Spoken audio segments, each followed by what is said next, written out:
Good evening, everybody. So, basically, today's podcast is on the three types of knowledge, तीन प्रकार के data जो अंदर जाते हैं। ये एक बहुत ही महत्वपूर्ण और शक्तिशाली पॉडकास्ट रहेगा बिकॉज इसमें देखिए, जब मैंने लास्ट टाइम इसके बारे में जिक्र किया था मुझे लगा आप लोगों को एक्साइटमेंट हो जाएगा, बट बाद में पता चला कि किसी के अंदर एक शिकन तक नहीं आई। फिर बाद में जब मैंने इन्वेस्टिगेट किया तो मुझे पता चला कि लोगों ने अपने अंदर देखा ही नहीं है कभी जिंदगी में। लोग हमेशा बाहर से सुनते आ रहे हैं, आ, गुरुओं से सुनते आ रहे हैं। और मेरा ये मानना है कि जब तक आप खुद वो चीज प्रत्यक्ष खुद उसका साक्षात्कार नहीं करते हो, चाहे वो कुछ भी हो, तब तक कुछ नहीं होने वाला। सुनते रहो, देखते रहो, गाली बकते रहो, अच्छी तारीफें करते रहो, कोई फर्क नहीं पड़ता। तो लास्ट टाइम जब मैंने किया था तो मुझे लगा लोगों को काफ़ी एक्साइटमेंट होगा, बट लोगों के अंदर कुछ हुआ ही नहीं। और अगर आपको इसमें से कुछ भी समझ में आता है, तो प्लीज़ नीचे थोड़ा-सा एक्सप्रेस करें अपने आप को। मैं नहीं कह रहा हूँ मेरी तारीफ़ करें, मैं कह रहा हूँ एक्सप्रेस करें कि आप देखिए, जब तक आप एक्सप्रेस नहीं करेंगे कि आपको ये चीज़ किस तरीके से परसीव हो रही है, तब तक मुझे मज़ा नहीं आएगा। मुझे भी समझ में आना चाहिए कि आपको ये मेरे लिए तो एक बहुत बड़ा एक्साइटमेंट है, जो भी मैं बताता हूँ। बट मुझे लगता है कि लोग बैठे रहते हैं और सुन के चले जाते हैं।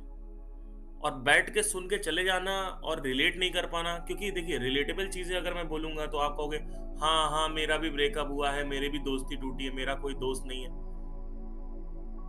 ठीक है, आपको मज़ा आएगा, आप मेरे से प्यार करने लगोगे और उसके बाद हो सकता है आप मेरे चरणों में गिर जाएँ।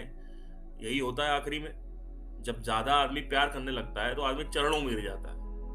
जैसे मेरे लिए 2 लोग काफ़ी इम्पोर्टेंट हैं, है ना? अगर संगीत की दुनिया में देखें तो सोनू निगम को मैं एक तरीके से पूजता हूँ। वैसे ही अगर इसमें देखें क्या बोलते हैं स्पिरिचुअलिटी में, तो बहुत सारे लोग ऐसे हैं जो जिनको मैं पूजता हूँ, अगर वो मुझे कभी मिल जाएँ तो हो सकता है मैं उनके चरणों में गिर जाऊँ।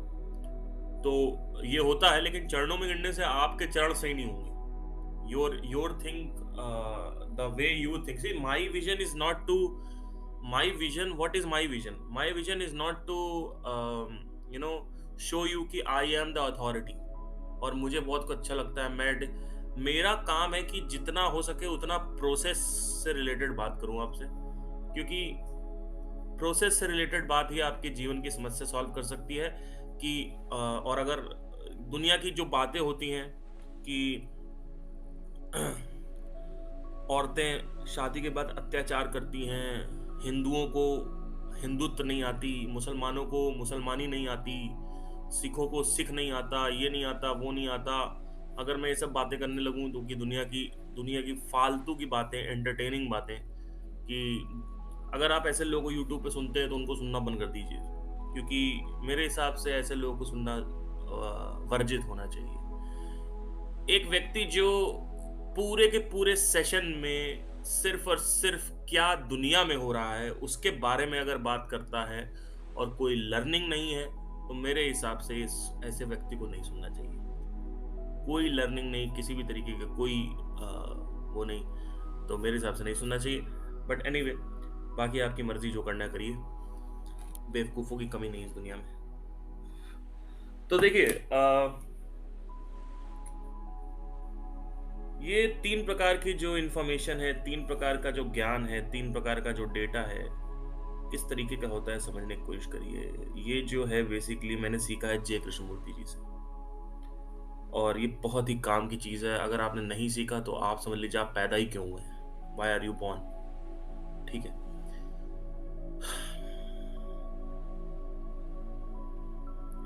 3 प्रकार के डेटा होते हैं।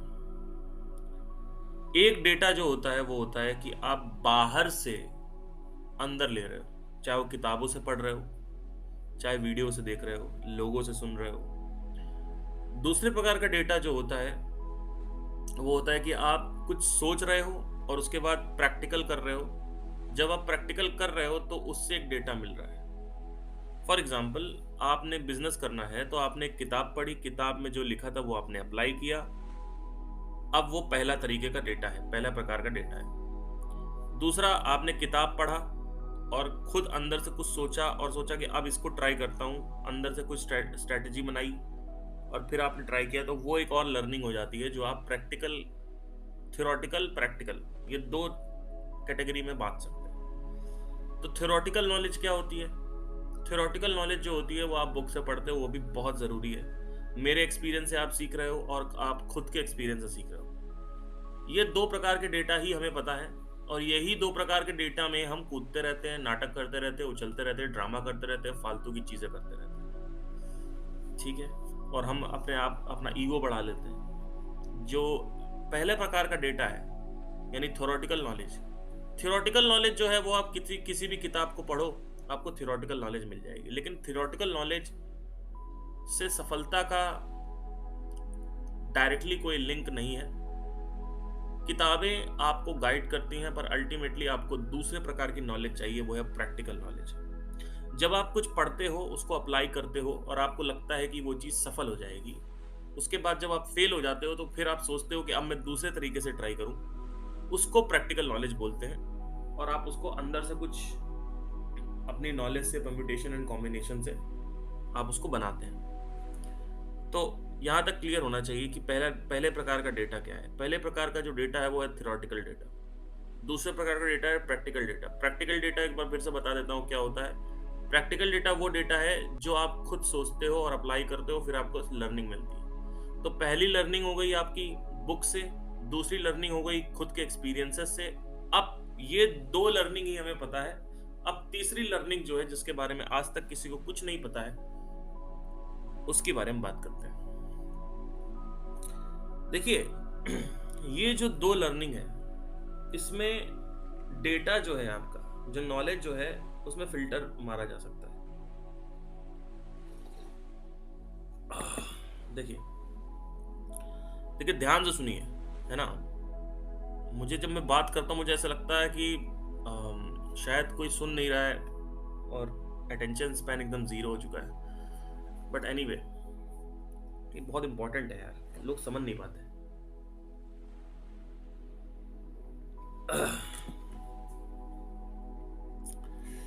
देखिए, इसमें क्या सीन है कि थ्योरेटिकल डेटा जो है उसमें गलत नॉलेज भी आ सकती है। मैंने कुछ किताब लिखा, अजम्पशन बनाया और मैंने उस किताब को आपने पढ़ लिया। वो किताब सात्विक है या नहीं है, उसका हमें कोई अंदाजा नहीं।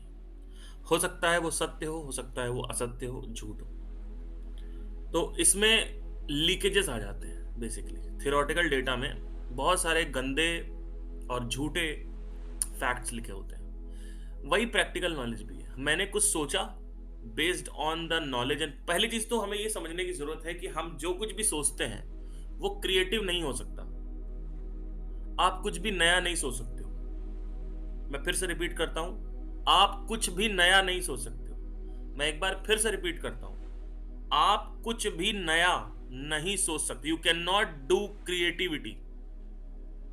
क्रिएटिव क्या होता है पहले समझने की कोशिश करिए। जो कुछ भी इस दुनिया में है वो किसी चीज से इंस्पायर्ड है। अगर इस दुनिया में एडिसन ने इलेक्ट्रिसिटी की स्थापना करी, डिस्कवरी करी, तो पहले बाहर सूरज को, चांद सितारों को देखा, वहां से इंस्पिरेशन आई कि लाइट नाम की चीज अंधेरे में भी बनाई जा सकती है। ठीक है, अगर इस दुनिया में कोई चांद सितारा नहीं होता, कोई सन नहीं होता, कोई जुगनू नहीं होते, कोई फायरफ्लाइज नहीं होते, कुछ नहीं होते जहां से इंस्पिरेशन आ सके, अगर इस दुनिया में सिर्फ अंधकार में हम पैदा होते और प्रकाश नाम की कोई चीज नहीं होती, तो एडिसन कभी भी इंस्पायर नहीं होता। मैं फिर से बोल रहा हूं, अगर प्रकाश नाम की कोई चीज नहीं होती तो एडिसन इंस्पायर नहीं होता और आज इलेक्ट्रिसिटी की खोज नहीं हो पाती। इलेक्ट्रिसिटी है, जो बिजली आपके घर में आ रही है, वो कहीं से इंस्पायर्ड है। वो बाहर सूरज से इंस्पायर्ड है, या जुगनू से इंस्पायर्ड है, या फायरफ्लाई से जो है प्लैंकटन से इंस्पायर्ड है। कुछ भी कहीं से भी प्रकाश आ रहा है, उस प्रकाश से इंस्पायर्ड है, अग्नि से इंस्पायर्ड है। समझने की कोशिश करिए, अगर अग्नि नहीं होती तो आज प्रकाश नहीं होता। जहां कहीं भी प्रकाश है वहां अग्नि है। जहां कहीं भी प्रकाश है वहां अग्नि है। जहां अग्नि है वहीं प्रकाश है। ठीक है।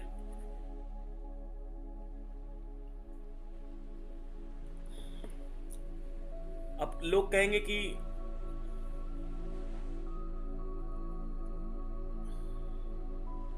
स्पाइडरमैन तो क्रिएटिव था। स्पाइडरमैन क्रिएटिव नहीं है। स्पाइडर और मैन को चिपका दिया गया है आपस में, और स्पाइडर से, मकड़ी से इंस्पायर्ड हुआ है स्पाइडरमैन। सुपरमैन इंस्पायर्ड हुआ है चिड़िया से। सुपरमैन इंस्पायर्ड हुआ है चिड़िया से। सुपरमैन कोई क्रिएटिव प्रोसीजर नहीं है। There is nothing called as creativity. Let me explain it one more time. There is nothing called as creativity. The only thing remains is the knowledge and the permutation. How good you are a permutationer and a combiner. कितना अच्छे तरीके से आप एक knowledge को permute और combine करके कुछ नया क्रिएटिव ला सकते हो। 50 चीजों को मिला दो और जोड़ दो आपस में, एक नई यूनिक डायग्राम बन जाएगा। एक नया यूनिक डायग्राम बन जाएगा। समझने की कोशिश करिए। इस दुनिया में क्रिएटिविटी नाम की कोई चीज नहीं होती। फिर से मैं बोल रहा हूं, इस दुनिया में क्रिएटिविटी नाम की कोई चीज नहीं होती। जो कुछ भी है वो नॉलेज, परम्यूटेशन एंड कॉम्बिनेशन से। एक आदमी बैठा हुआ है, उसने मकड़ी देखी, उसने इंसानों को देखा और दोनों को मिला दिया। इसको बोलते हैं परम्यूटेशन एंड कॉम्बिनेशन। जो स्पाइडर सेंस है स्पाइडरमैन का, वो भी कहीं ना कहीं से आया है, वो भी कहीं से इंस्पायर्ड है। जो कुछ भी इसके अंदर क्वालिटीज है वो कहीं से इंस्पायर्ड है। ठीक है। जैसे एक आदमी बैठा हुआ है, अरे यार मेरे पीछे कौन आ रहा है, काश मुझे पता चल जाता। ये कहां से आ रहा है? क्या ये क्रिएटिव है या ये ऑलरेडी मौजूद है वहां पे और वहां से एक प्रॉब्लम से आया? जो कुछ भी आया उसका विपरीत ऑलरेडी था। जो कुछ भी नया डिस्कवर हुआ है उसका विपरीत था ऑलरेडी। क्रिएटिविटी नाम की कोई चीज नहीं होती। ठीक है। तो थ्योरेटिकल नॉलेज क्या है? बुक से पढ़ा। प्रैक्टिकल नॉलेज क्या है? खुद अप्लाई किया, वो सीखा। अब एक तीसरे प्रकार की नॉलेज होती है, उसको बोलते हैं द इंटरनल नॉलेज। ये जो इंटरनल नॉलेज है ये मैंने जे कृष्णमूर्ति जी से सीखी है। इस नॉलेज में कोई फिल्ट्रेशन नहीं है, कोई गंदगी नहीं है। जो कुछ भी है सत्य है और आपके सामने है। किसी किताब को पढ़ोगे, हो सकता है वो सत्य हो सकता है वो असत्य हो। अगर आपने कुछ अप्लाई किया तो आपने बेस्ड ऑन पुरानी थ्योरी कुछ अप्लाई किया है।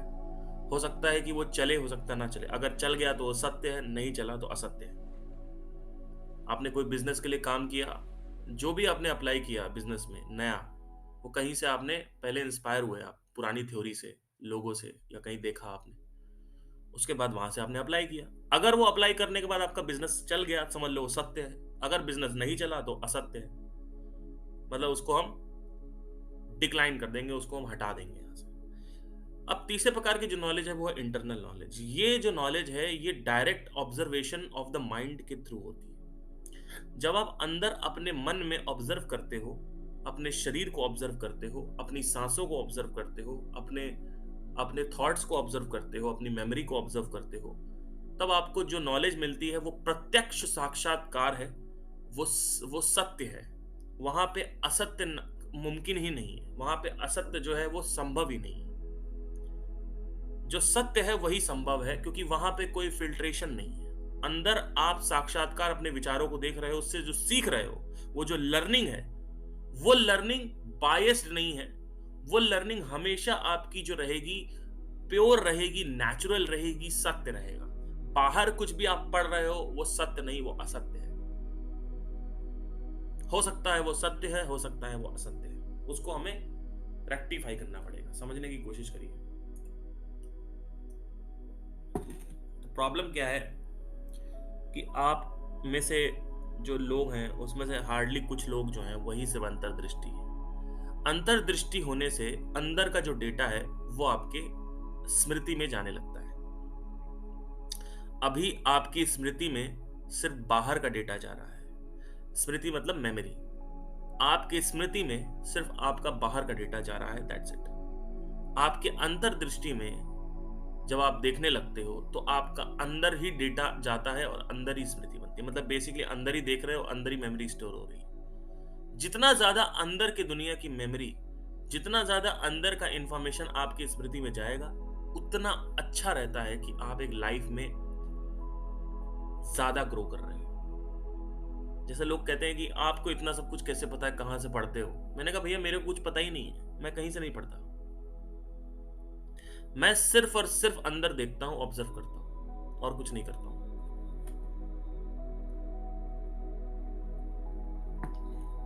जो कुछ भी मैं अंदर ऑब्जर्व करता हूँ वो आपको बताता हूँ। जैसे मैंने एक चीज ऑब्जर्व करी बड़ी कमाल की, कि अगर हम बाहर, हमें गलत फहमियां होने लगती हैं कि हमें ये मिल जाएगा तो हमें खुशी मिल जाएगी, हमें वो मिल जाएगा तो लाइफ अच्छी हो जाएगी। पर कुछ भी किसी भी दोस्त को बनाओ, किसी भी रिलेशनशिप में जाओ, किसी भी काम में करो, तो ये मेरे साथ एटलीस्ट हुआ है, आपके साथ हुआ है नहीं हुआ मुझे नहीं पता। मेरे साथ ये हुआ है कि मैंने अपने अंदर ऑब्जर्व किया है कि भैया मुझे खुशी नहीं मिलती है।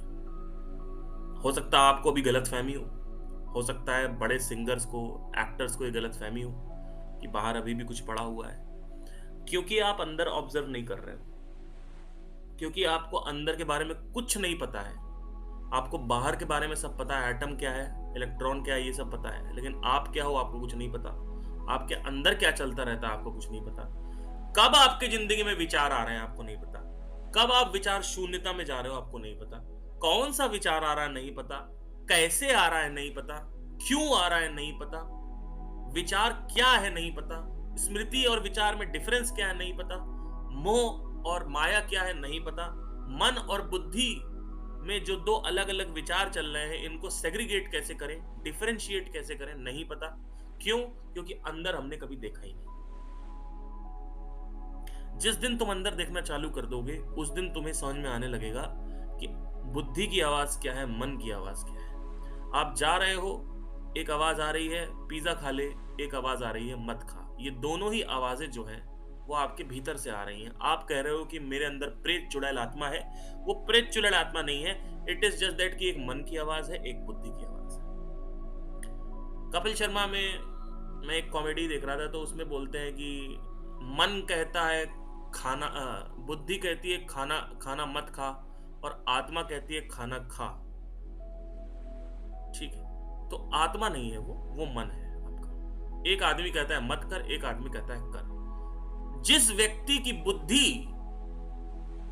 मालिक बन के बैठी हुई है, वो व्यक्ति लाइफ में अच्छी लाइफ जीता है। उस व्यक्ति के लाइफ में दुख दर्द चैन शांति ज्यादा रहती है। जिस व्यक्ति का मन मालिक बन के बैठा हुआ है और उसको भेड़ बकरी गुलाम की तरह चलाता जा रहा है, वो व्यक्ति जो है अपनी जिंदगी में खुद के लिए तो डेंजरस है ही है, आसपास लोगों के लिए भी डेंजरस है।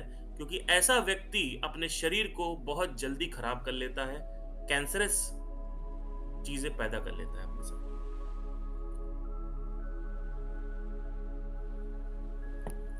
तो अगर आपको पता करना है कि मन क्या है, बुद्धि क्या है, या अंदर की दुनिया क्या है, तो ये तीसरे प्रकार की नॉलेज जो है ये आप गैदर करना चालू कर देते हैं। आज से 4 साल पहले की बात है, मैं संदीप महेश्वरी को सुनता, सदगुरु को सुनता, भगवत गीता पढ़ता, लेकिन कभी अपने अंदर नहीं देखता। जब हम अपने अंदर देखने लगते हैं तो हमें तीसरी छुपी हुई रहस्यमयी किताब के बारे में पता चलता है। एक ऐसी किताब जो हम बाहर पढ़ते रहते हैं, वो किताब नहीं है। जो रियल किताब है वो अंदर है। जिस दिन आप अपने अंदर ऑब्जर्व करना चालू कर दो, उस दिन ये तीसरे प्रकार की नॉलेज आपको मिलना चालू हो जाती है। अभी सिर्फ 2 प्रकार की नॉलेज से आप सभी वाकिफ हैं, आप सभी रिलेट करते हैं। यही 2 प्रकार की चीजें हैं जो आप रिलेट करते हैं। तीसरे प्रकार की जो नॉलेज है वो आप रिलेट नहीं करते। क्यों? क्योंकि आपने कभी अंदर देखा नहीं। इसी वजह से लास्ट टाइम जब मैंने इसके बारे में बात करी थी, तो लोग चुप बैठे रहे ऐसे। लोग इसलिए चुप बैठे रहे क्योंकि लोग रिलेट ही नहीं कर पा रहे मैं क्या बात कर रहा हूं। अब अंतर दुनिया देख के मैं कुछ ऐसी चीजें बताता हूं जो हो सकता है आप कहते हो हाँ ऐसा होता तो है, पर मैं कंफर्म नहीं हूं। बिकॉज आपने देखा नहीं। आपने कभी देखा नहीं तो आपने कहा कि ये बेकार है, समझ नहीं आ रहा, क्योंकि आपने कभी नहीं देखा है। तो ये तीसरे प्रकार की नॉलेज होती है। अब ये तीसरे प्रकार की नॉलेज आती है अंदर मेडिटेशन करने से। मेडिटेशन का मतलब ये नहीं है कि बैठ गए और किसी एक पॉइंट पे फोकस कर लिया। मेडिटेशन मतलब हो गया किसी भी चीज पे ध्यान देने से। अगर आप ध्यान दे रहे हो तो वो मेडिटेशन है, ठीक है। कुछ लोगों ने मेडिटेशन की डेफिनेशन कुछ और ही बना दी है। कुछ लोग इतने रेस्टलेस हैं, इतने ज्यादा गुस्से वाले हैं जिसकी कोई हद नहीं है, पागल हो चुके हैं लाइफ में। तो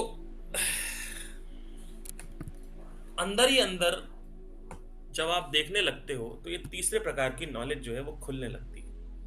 और ये ही, जैसे आपने अंदर कोई क्वेश्चन किया तो अंदर ही आपको वो दिख जाएगा आंसर। इसीलिए मेरे हिसाब से आध्यात्मिक जीवन को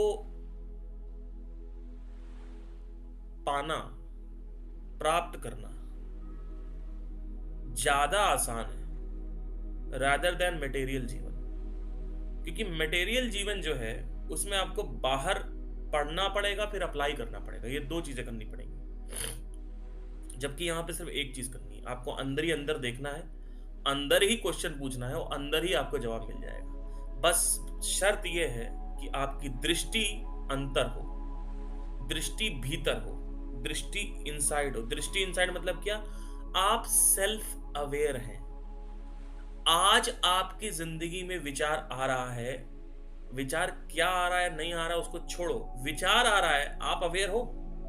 कई लोग तो विचार आता रहता है उनको पता ही नहीं है, विचार आता रहेगा लोगों को पता ही नहीं है। लोग कुछ थिंकिंग कर रहे हैं, लोगों को पता ही नहीं है।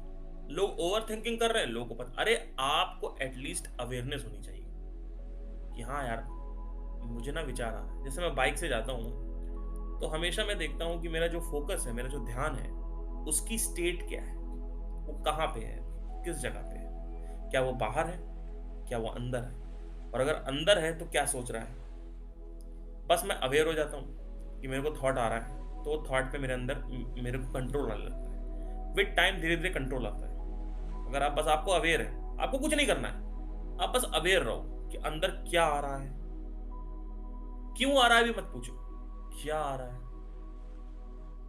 क्या अभी विचार आ रहा है? हाँ आ रहा है। अंदर कुछ बोलने की कोशिश करो, जैसे बोलो बंदर, तो ये विचार है, ऑडिटरी विचार है पर विचार है बंदर। ऐसे ही आप कॉन्शियसली बोलना चालू करो, बंदर या बॉटल, सोफा, ऐसा बोलना चालू करो, तो अंदर आपके अंदर वो उस पर अवेयर रहो कि मैं अब सोफा बोल रहा हूं, अब मैं बंदर बोल रहा हूं, ठीक है। तो ऐसे ही फिर आप जब सब कॉन्शियसली कुछ सोचते रहते हो तो आपको धीरे धीरे उसकी अवेयरनेस अपने आप आ जाएगी। और जैसे अवेयरनेस आएगी तो सेसेशन भी आ जाएगा, मतलब कंट्रोल भी आ जाएगा। अभी क्या है, कोई कंट्रोल नहीं। इसी वजह से सारी प्रॉब्लम्स है। और जिस दिन तुम्हारी अंतर्दृष्टि हो गई उस दिन समझ लो ज्ञान की शुरुआत हो गई। अभी जो ये ज्ञान है ये मेरा ज्ञान है, अभी ये आपका ज्ञान नहीं बना। जिस दिन ये आपका ज्ञान बन गया उस दिन आपकी रियल ग्रोथ चालू हो गई। आज से कुछ टाइम पहले मैं संदीप महेश्वरी को बहुत सुनता था। एक टाइम आया मैंने संदीप महेश्वरी को सुनना बंद कर दिया, क्योंकि मैंने कहा कि मैं कब तक इस आदमी के पैर पड़ता रहूंगा, इस आदमी के साथ मैं कब तक रहूंगा। मुझे खुद स्वतंत्र होना है, स्वचलित होना है। मैं कैसे स्वतंत्र हो जाऊं, कैसे स्वचलित हो जाऊं। आज से 2 साल पहले मैंने संदीप महेश्वरी को छोड़ दिया और मैंने खुद अपने अंदर देखना चालू कर दिया। आज आप मेरे से सवाल पूछोगे तो मुझे भी जवाब पता है। मेरे पास ऐसा नहीं है कि मेरे पास कोई ज्यादातर क्वेश्चंस के मेरे पास आंसर्स हैं। अगर आप मेरे से कुछ भी अंदर की दुनिया के बारे में पूछोगे तो मुझे पता है, और मेरी हमेशा दृष्टिकोण अलग रहेगी। क्यों? क्योंकि मैंने अपने अंदर देखा है, जो मैंने अंदर देखा वो बताया।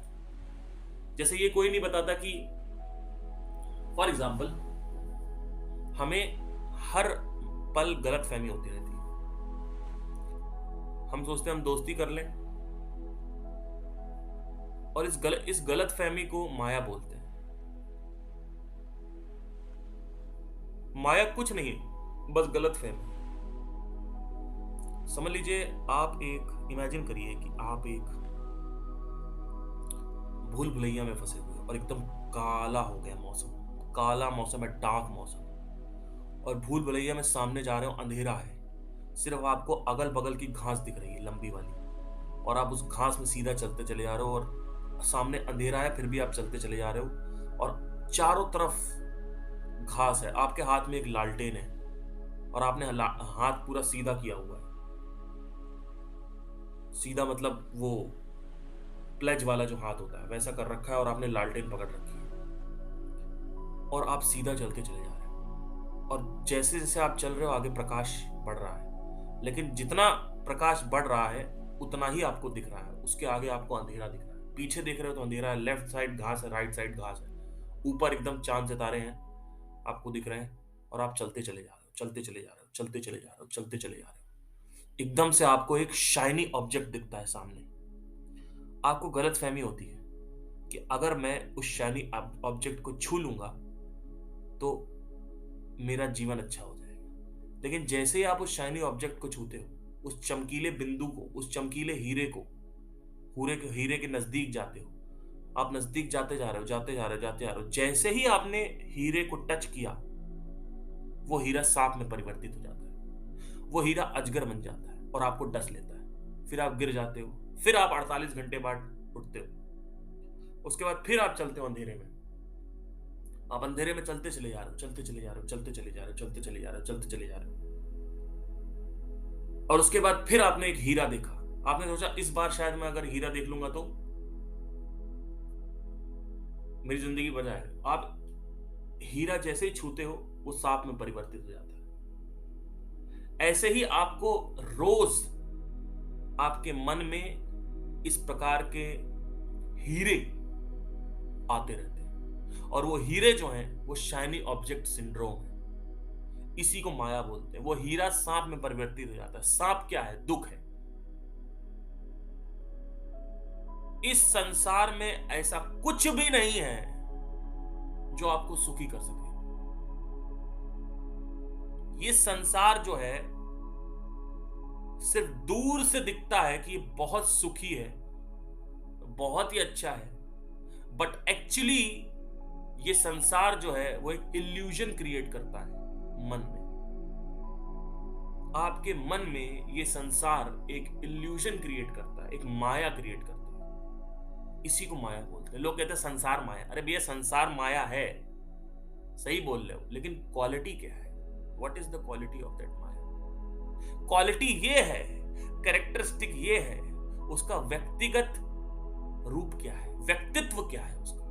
वो व्यक्तित्व ये है कि आप किसी भी चीज को छुओगे, वो चमकीली चीज जो कि आपको एक हीरे के समान कीमती मालूम पड़ रही है, मूल्यवान मालूम पड़ रही है, जैसे ही आप उसका स्पर्श करते हो वो सांप में परिवर्तित हो जाता है और आपको डस लेता है। और फिर आप कुछ टाइम तक सफर करते हो। मरते नहीं हो आप, याद रखिएगा, मरते नहीं हो।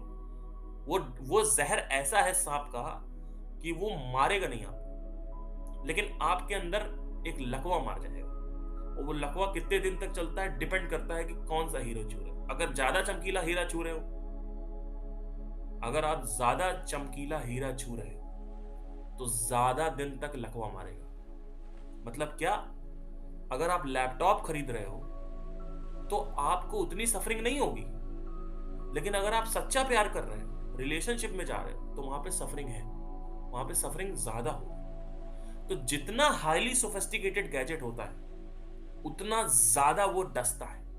यानी जितना ज्यादा चमकीला हीरा होता है उतना ज्यादा तेज वो डसता है, और उतना ज्यादा पीड़ा कष्ट वो देता है, उतनी ही ज्यादा दिन तक लकवा पड़ा रहता है। तो कुछ लोग कहते हैं कि जब इस संसार में इतना दुख है तो आप घर बार क्यों नहीं छोड़ देते? आप कार में क्यों बैठे हैं? आप भोग विलास में क्यों लगे हुए हैं? आप दुनिया की सारी मटेरियल पोजेशंस को आपके पास मटेरियल पोजेशंस है, सब मटेरियल पोजेशंस को छोड़ देना चाहिए, सारे माया को छोड़ देना चाहिए, सारे संसार को छोड़ देना चाहिए, अपने आप को मार डालना चाहिए। तो रूपी ये भी एक अज्ञान रूपी मनुष्य के मुंह से एक वाणी निकल रही है। ये अज्ञान रूपी मनुष्य जो वचन वचन दे रहा है, जिस तरीके की ये बातें कर रहा है, ये बातें अज्ञानी के मुंह से आ रही हैं, जिसको ज्ञान नहीं है कि मरने के बाद भी सफरिंग रहती है। उसको यही नहीं पता है, मरने के बाद ट्रिपल टाइम सफरिंग होती है। अगर आपने अपने आप को गोली मार लिया तो आपको ट्रिपल टाइम सफरिंग मिलेगी। ट्रिपल टाइम मतलब ट्रिपल में 10 गुना ज्यादा। मतलब आप एक हीरे की तरफ बढ़ रहे हो, वो हीरा जो है वो आपको अभी जब तक आप जी रहे हो तब तक कम लकवा मारेगा, लेकिन अगर आपने अपने आप को गोली मार ली तो ज्यादा लकवा मार जाएगा। तो escapism is not the answer. फिर अब सवाल आता है कि आपके पास गाड़ी, बंगला, धन और ये सब क्यों है? तो दो प्रकार से धन को देखा जाता है। एक अज्ञानी धन को मजे मारने के लिए, आनंद मारने के लिए देखता है, लेकिन एक ज्ञानी धन की असली मूल्य को समझ के, हो सकता है उसके पास सारा धन हो लेकिन उसके लिए वो डस्ट हो। उसने इतना सारा धन इसलिए रखा है, इतना सारा धन इस वजह से ले रखा है क्योंकि उसको धन कमाने में मजा नहीं आ रहा है। उसको धन में मजा नहीं आ रहा है। उसको धन कैसे कमाते हैं, चैलेंज, जो चुनौती है, उसको करने में मजा आ रहा है। तो अब सवाल आता है कि जो प्रोसेस है, अगर उसमें ही मजा आ रहा है काम करने में, तो प्रोसेस भी तो माया का पार्ट है। तो प्रोसेस को छोड़ क्यों नहीं देते? प्रोसेस को भी अगर हम छोड़ देंगे तो हम खाना पीना कैसे खाएंगे? तो अब सवाल आता है कि केवल खाना पीने का आप बंदोबस्त करके रखो ना, इतना सारा पैसा क्यों रखना है? तो खाने पीने का बंदोबस्त करके अगर सिर्फ रखते हैं तो वो अभी 1-2 महीने के लिए है सिर्फ, हो सकता है कि बाद में ना हो। तो म्यूचुअल फंड, शेयर मार्केट में पैसा डाल रखा है और करोड़ों पैसा मेरे पास म्यूचुअल फंड्स में पड़ा हुआ है, तो वो हो सकता है इसलिए पड़ा हुआ है क्योंकि मैं चाहता हूं कि आज से 10 साल बाद भी मेरे प्लेट में खाना हो। अगर मैं सिर्फ ये सोचूंगा कि ये जो खाना है ना, ये तो सिर्फ 2-3 महीने का खाना करके चलो, ऐसे नहीं करना। तो अगर मेरे पास करोड़ों रुपए अकाउंट में पड़ा हुआ है तो हो सकता है कि मैं नेक्स्ट 15 साल के लिए खाने का बंदोबस्त कर रहा हूं, अपनी फैमिली के लिए खाने का बंदोबस्त कर रहा हूं। ठीक है, अब आप कहोगे खाना ही मत खाओ, मर जाओ, तो मरना भी ऑप्शन नहीं है क्योंकि मरने के बाद लकवा ज्यादा मारेगा। Escapism is the biggest suffering. You need to understand something. The quantity, the quality of suffering will increase. The magnitude of the suffering will increase. The amplitude, it will amplify. अभी आपकी जो सफरिंग है वो जीवित रहते हुए कम है, लेकिन अपने आप को गोली मारने के बाद, सुसाइड करने के बाद आपकी जो सफरिंग है वो 50 गुना बढ़ जाएगी। ये सिद्ध हो चुका है। ये आपको समझना होगा कि escapism is not the answer, कि गोली मार लो, खत्म कर लो, सब कुछ बढ़िया है। You can not do it sir, you can not kill yourself. If you kill yourself without taking the self realization, if you kill yourself right now, the suffering will amplify itself. It will create so much suffering that for God knows how many years you will be suffering. Excruciating pain होगा आपको, इसलिए गोली नहीं मारना अपने आप को। You need to understand something. So सवाल ये आता है कि, तो यहां तक आई थिंक सारे कंसर्न्स क्लियर हो गए कि क्यों करना है। क्योंकि हमें अपना सर्वाइवल इंश्योर करना है, अपने बच्चों का सर्वाइवल करना है, अपने पत्नी का करना है, अपने फैमिली सर्वाइवल इंश्योर कर लिया। अब 2 तरीके के लोग पैसे कमाते हैं। एक आदमी पैसा कमाता है जो धन को अब्यूज करना चाहता है, जो धन को अब्यूज करना चाहता है, शोषण करना चाहता है, धन का शोषण करना चाहता है। ठीक है, समझने की कोशिश करिए।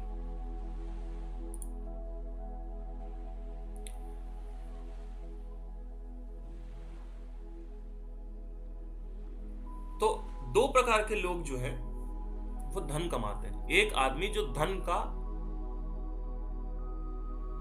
दुरुपयोग करना चाहता है। और दुरुपयोग क्या होता है कि आपने धन को लगा दिया ऐश और आराम में। ऐश आराम के लिए धन कमाया जाता है, और एक व्यक्ति को धन से मतलब नहीं है। धन सिर्फ एक मेजरिंग पॉइंट है, और व्यक्ति को प्रोसेस से मतलब है कि भैया मजा आ रहा है कि मार्केटिंग कर रहा है तो मार्केटिंग में मजा आ रहा है, मार्केटिंग से जो पैसा आ रहा है वो तो अकाउंट में जा रहा है, उसकी कोई टेंशन नहीं। तो कुछ लोग कहते हैं कि भैया मार्केटिंग भी तो माया है, मार्केटिंग को भी छोड़ दो। तो वही मैं बता रहा हूं, मार्केटिंग को भी अगर आप छोड़ दोगे तो कहां से आएगा पैसा? फिर पैसा नहीं आएगा तो मर जाओगे। फिर कहते हैं मर जाओ ना, माया ही तो है दुनिया। समझने की कोशिश करिए।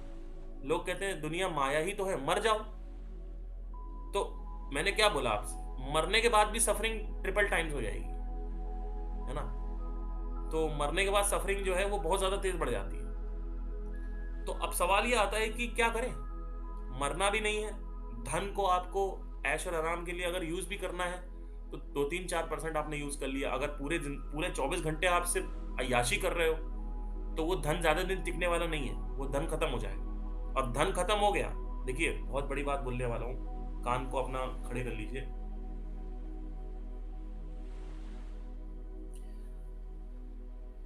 आप जब धन कमा रहे थे तो उस वक्त आपकी आदत पड़ी हुई थी, आपकी जो प्रवृत्ति थी, जो वृत्तियां थी, जो फ्लो था एनर्जी का, वो क्रिएटिव प्रोसेस की तरफ अट्रैक्ट था। यानी आपकी आदत पड़ी हुई थी अच्छे काम करने की, यानी आपकी आदत पड़ी हुई थी कंस्ट्रक्टिव करने की। The moment you start abusing money for 2-3 months, what will happen is कि अब आपकी आदत हो जाएगी ऐश और आराम करने की, भोग विलास करने की। अब क्या होता है, सुनो, बहुत अमेजिंग पॉइंट आ रहा है। धन खत्म हो जाएगा लेकिन आदत नहीं खत्म होगी। तो मतलब क्या, आपका सारा धन ऐश और आराम में खत्म हो गया। अब आपके पास सिर्फ और सिर्फ आदत रह गई है, बुरी आदत। क्या आदत है? आपका सब कुछ खत्म हो गया, कार भी चली गई, लेकिन आपकी कार में बैठने की जो आदत है वो तो नहीं गई ना। तो धन खत्म हो जाता है, आदत छोड़ जाता है। आई रिपीट, धन खत्म हो जाएगा, आदत छूट जाएगी, और उस आदत से दोबारा धन नहीं कमा सकते तुम। क्योंकि जो आदतें चाहिए धन को दोबारा बनाने के लिए, वो आदतें तो तुमने त्याग दिया।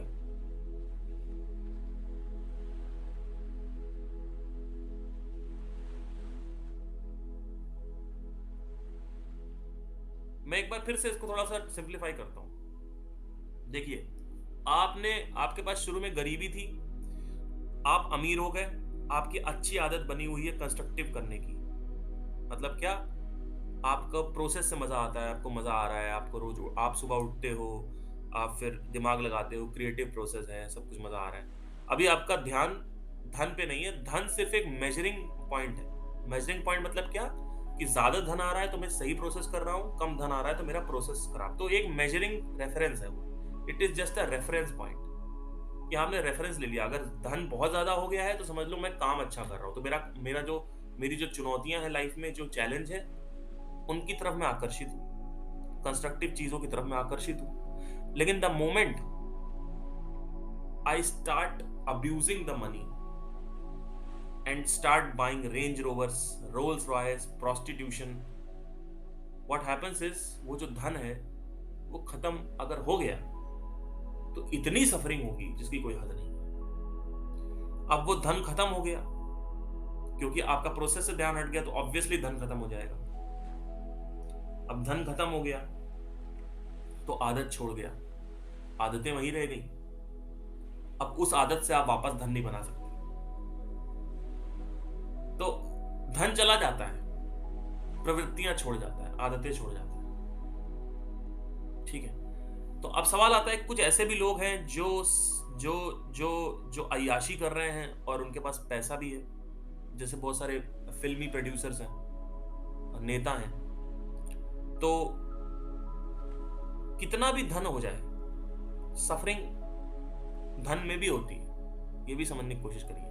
अगर धन खत्म भी नहीं होता है तो भी सफरिंग है, और सफरिंग नहीं होती सिर्फ, क्रोध भी होता है। सफरिंग तो सिर्फ कहने का है, एंगर और सफरिंग दोनों साथ में चलते हैं। जितना ज्यादा तुम्हारे अंदर पीड़ा है, दर्द है, दुख है, उतना ही ज्यादा तुम्हारे अंदर क्रोध है।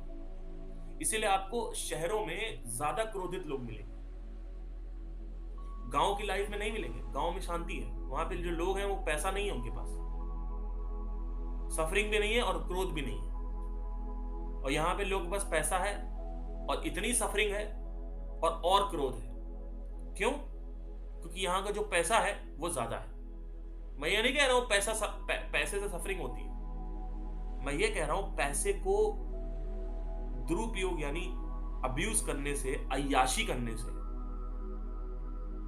प्रोस्टिट्यूशन करने से,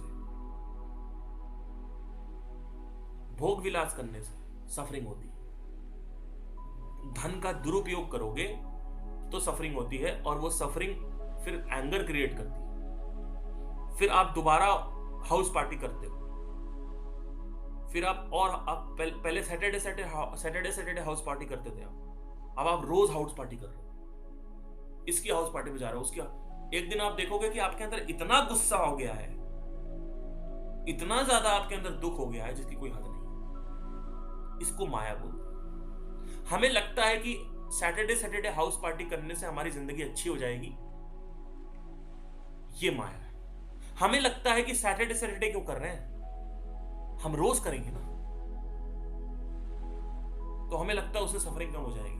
नहीं होगा। शुरू में आपने दारू पिया, आपको दारू के टाइम अच्छा लगा, लेकिन आप जब दारू पीने ही लगो तो आप देखोगे दारू के समय जब आप पी रहे हो उस वक्त भी आपके अंदर सफरिंग होगी। शुरू में नहीं होगा, शुरू में प्लेजर होगा, फिर वो प्लेजर जो है वो सीप आउट हो जाता है, प्लेजर जो है वो एग्जॉस्ट हो जाता है। फिर क्या होता है? कुछ नहीं होता, आखिरी में बस वही होता है, क्रोध और कष्ट। ये दो मनुष्य के सबसे प्रिय मित्र हो जाते हैं। और फिर ज्यादा क्रोध हो जाता है तो आदमी सामने वाले को भी मारने पीटने लगता है, उसका भी बुरा भला करने लगता है। ये सब कुछ होता है माया की वजह से। मुझे एक दोस्त बनाना है, उससे क्या होगा? मेरी जिंदगी में सफरिंग कम हो जाएगी। सब झूठ है, कुछ नहीं होने वाला। जिस दिन तुम अंतर्दृष्टि हो गए उसी दिन तुम्हारा उद्धार होने लगेगा। अंतर्दृष्टि जाओ और आपके मन को, प्रॉब्लम यह है कि मन का नियंत्रण सिर्फ और सिर्फ अंतर्दृष्टि से होता है। अंतर्दृष्टि ये नहीं है कि आपको पता है कि मैं कौन हूं। मैं कौन हूं तो मैं अभी 2 मिनट में आपको बता दूंगा आप कौन हो। मैंने बोल दिया आप ब्रह्मांड हो, हाँ चलो होता चल गया, डन। आप क्या करें? सफरिंग खत्म हो गई? नहीं। तो सफरिंग कैसे खत्म होगी? अंतर्दृष्टि बने रहो।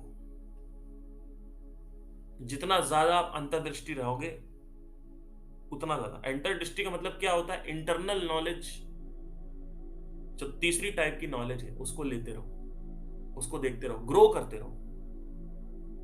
और साथ ही साथ अपनी पहचान के लिए रोज घंटा 2 घंटा अभ्यास करो कि मेरी पहचान क्या है। फिर आप माया से मुक्त हो। इसको बोलते हैं माया से मुक्ति, क्योंकि अल्टीमेटली अंदर से ही वो हार्मोन रिलीज होता है, जो हार्मोन आप बाहर दारू सिगरेट से ले रहे हो। तो अंदर से ही रिलीज करो ना, बाहर से क्यों रिलीज करना है? और अंदर का जो कुछ भी अंदर से अंदर का अंदर ही होता है, वो माया में नहीं आता। आप कमरे में अकेले बैठे हुए हो, आपको कुछ करने की जरूरत नहीं, आप बस अंतर्दृष्टि हो जाओ और बाहर भी पढ़ते रहो। ऐसा नहीं कि बाहर छोड़ी दो, बाहर पढ़ते रहो, सुनते रहो, देखते रहो लोगों को, लेकिन बाहर अय्याशी मत करो। अय्याशी से क्रोध बढ़ता है, और जितना ज्यादा क्रोध बढ़ेगा उतना ज्यादा कष्ट होगा। और फिर उस कष्ट को खत्म करने के लिए तुम फिर से अय्याशी करते हो, फिर और ज्यादा क्रोध बढ़ जाएगा, फिर और ज्यादा क्रोध बढ़ जाएगा, और ज्यादा अय्याशी कर। यही एक नेवर एंडिंग लूप है। एक पॉइंट आता है जहां पे आप इतनी ज्यादा अय्याशी हो जाती है, इतना ज्यादा क्रोध हो जाता है कि आपने किसी का मर्डर कर दिया, आपने किसी का रेप कर दिया, आपने अपनी बीवी को मार डाला, बच्चों को मार डाला, या बीवी छोड़ के चली गई, बच्चे छोड़ के चले गए, आप अकेले हो जाओ। इतना ही अच्छे देखते नहीं, दारू दारू आप फॉर एग्जांपल कई पियक्कड़ आते हैं, अपनी बीवियों को मारते हैं, अपने आप को मारते हैं, है ना। और अगर बीवी छोड़ के नहीं गई, मर्डर नहीं हुआ, रेप नहीं हुआ, तो आप मर जाओगे, आपका शरीर खत्म हो जाएगा। अय्याशी शरीर को खत्म करती है। तो अय्याशी करी, शरीर खत्म होता है। तो दो चीजें करनी है आपको। नंबर 1, 3-4% अय्याशी करो, 3 से 4%। मतलब सैटरडे पी रहे हो, पी लो, कोई इश्यू नहीं। रोज पी रहे हो, अगर नहीं पियो तो बहुत ही अच्छा है, ठीक है। थोड़ा बहुत किया, लेकिन आप जी ही उसलिए नहीं रहे। पुरानी आदतें अगर नहीं भी जा रही, कोई इशू नहीं है, जाने पुरानी आदतों कैसे जाएंगी, लेकिन आप बढ़ाना तो काबू में ला सकते हो ना। तो बेसिकली क्या सीन है कि जितना ज्यादा अंतर्दृष्टि होगी, उतना ही ज्यादा नियंत्रण होगा आपकी जिंदगी में। और ये ही अंतर्दृष्टि अंतर्ज्ञान को उपलब्ध कराती है। जब अंतर्दृष्टि होती है तो अंतर्ज्ञान होता है। अंतर्ज्ञान बाहरी ज्ञान से अलग है। भीतर का जो ज्ञान है वो अलग है, उसमें कोई फिल्ट्रेशन नहीं है, कोई बायसनेस नहीं है, वो सत्य है, प्रत्यक्ष सत्य है। भगवत गीता में भगवान कृष्ण ने कुछ लिखा है और आपको अंदर नहीं दिख रहा है, तो आप उसको मत मानो। आपको अंदर वो दिख रहा है पर भगवत गीता में नहीं लिखा, या कोई और विपरीत बात कर रहा है, तो उसको भी मत मानो। आपने अंदर कुछ देखा, वो सत्य है। आपने बाहर किसी से कुछ भी सुना, चाहे वो भगवान ही क्यों ना हो, मत मानो। हो सकता है अभी आपको ना दिख रहा हो, बाद में दिख जाए, या दिखे ही ना। मैं कह रहा हूं अगर नहीं भी दिखता है, मत मानो। मानने और जानने में क्या फर्क है, समझ लो। प्रत्यक्ष जिस चीज का हो जाता है, जिस चीज का साक्षात्कार हो जाता है, वो ही सत्य है। बाकी सब अभी असत्य और सत्य के बीच में है। लोग दो जगह जीते हैं, या तो असत्य में कहेंगे, या तो कहेंगे ये नहीं है, ये गुरु फ्रॉड है, या तो कहेंगे ये गुरु भगवान है। दो चीजें कहेंगे, दोनों ही गलत है। आपने कैसे बोल दिया फ्रॉड है, और आपने कैसे बोल दिया भगवान है? क्या आपने देखा है? हाँ देखा है, ठीक है, भगवान है। आपने देखा है फ्रॉड है? हाँ देखा है, ठीक है, फ्रॉड है। क्या आपने देखा है पिछला जन्म होता है? नहीं। क्या आपने सुना है पिछला जन्म होता है? हाँ। तो क्या हो गया? सत्य है ये? नहीं, ये सत्य नहीं। तो अगर आप इन्वेस्टिगेट कर रहे हैं, आप खुद देख रहे हैं, तो हो सकता है आपको सत्य मिल जाए। भगवत गीता में लिखा है पिछला जन्म होता है। अरे आपका सत्य नहीं है ना अभी वो, तो क्यों मान रहे हो? असत्य और सत्य के बीच में है वो। ना ये कहना है कि कृष्णा गलत है, ना ये कहना है कृष्णा सही है। कृष्णा खुद ये कह रहे हैं कि जब आप साक्षात्कार कर लेते हो, तभी आप मानो। तब तक आप सत्य और असत्य के बीच में रहो, क्योंकि माइंड डुअलिटी में काम करता है। तो आदमी एक ही पक्ष लेता है, कहेगा या तो संसार छोड़ दो, या तो दो तरीके के आदमी मिलेंगे आपको, या तो कहेंगे संसार छोड़ दो, मतलब क्या, जंगल अंगल में चले जाओ, पहाड़ों में चले जाओ। और दूसरा आपको क्या मिलेंगे, वो कहेंगे भैया संसार ही सुख है, संसार में ही सुख प्राप्ति।